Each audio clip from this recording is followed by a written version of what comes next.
Hi students, today I am going to explain what is overlapping of atomic orbitals. So what are atomic orbitals? We know. So in an atom the orbitals are present in that electrons will be revolving around it. So they are called atomic orbitals. How they overlap each other?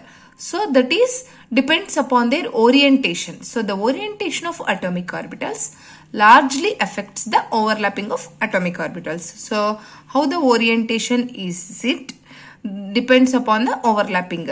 So different types of overlapping of orbitals are possible depending upon the type of atomic orbitals involved.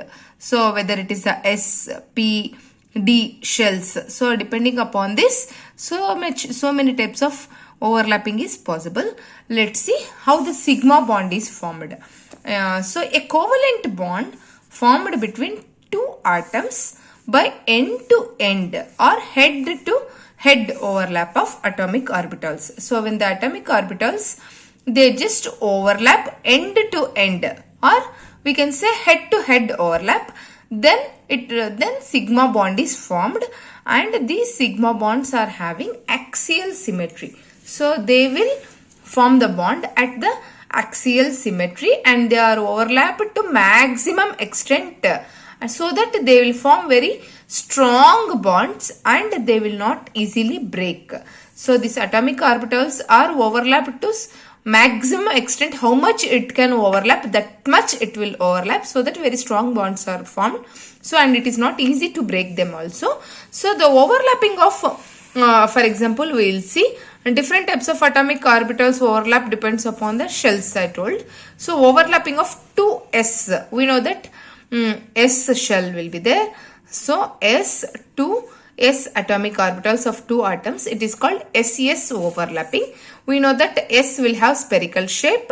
So here one unpaired electron of S2 overlap together to form a two paired electrons.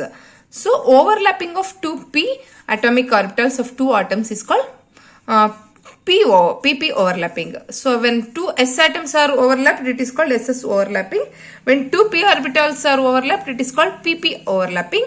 So we know it is a dumbbell shaped p orbital will be a dumbbell shaped and it is having a unpaired electrons. Both will get paired up, forming like this.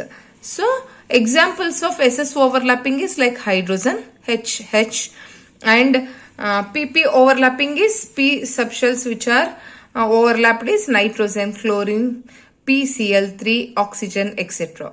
These are the examples. Then overlapping of S and P. When S overlap with the P atomic orbitals, it is called SP overlapping. Let's see, S and P overlap together to form SP overlapping. So here unpaired electron, here also one unpaired electron, both will get paired by sharing. We already know that covalent bond is formed by sharing of electrons and ionic bond is formed by transfer of electrons. So it is a covalent bond formed. In the covalent bond, sigma bond and pi bond are formed. Sigma bond is a very strong bond because there will be a head to head overlapping. So when we see head to head overlapping of two p orbitals should be more than that sp and sc. Why that pp is having maximum extent they can overlap. So it is a very strong, the strength of the covalent bond, sigma bond strength will be more for pp, after that sp, and the last is ss. So more strength of sigma bond is between two pp atomic orbitals, after that sp, after that sc. Then what is pi bond? Let's see. A covalent bond formed between two atoms by the overlapping of atomic orbitals along a line perpendicular to the molecular axis, means it is overlapping side by side. Here it is end to end or head to head in sigma bond, but in pi bond it is side to side overlapping. That much strongly it will not overlap. That's why the bonds are very weak than sigma bonds and they are easily breakable. So let's see what is the difference between sigma bond and pi bonds. Sigma bond is formed by overlapping of atom orbitals by end to end. here by side to side, and the extent of overlap is always greater than the extent of overlap at an angle 90 degrees. So here extent of overlap will be more and extent of overlap is less in pi bond, and there will be a symmetrical, these are symmetrical molecules, but pi bond are having unsymmetrical. And sigma bond, as we already told, they are very strong bonds and not easily breakable, and pi bonds are weak bonds, they are easily breakable. And in sigma bonds there will be a free rotation of atoms because they are in symmetry, so there will be a free rotation of atoms around the sigma bonds, but here there is no free rotation is possible in the pi bonds. So these are the differences between sigma bond and pi bond. Let's see what are the conditions for overlapping of atomic orbitals. If the atomic orbitals have to overlap, what are the conditions should be there? So first is energy. The atomic orbitals should have similar or same energy. If they had different energy, they cannot overlap. They should have at least similar or nearly similar, same energy.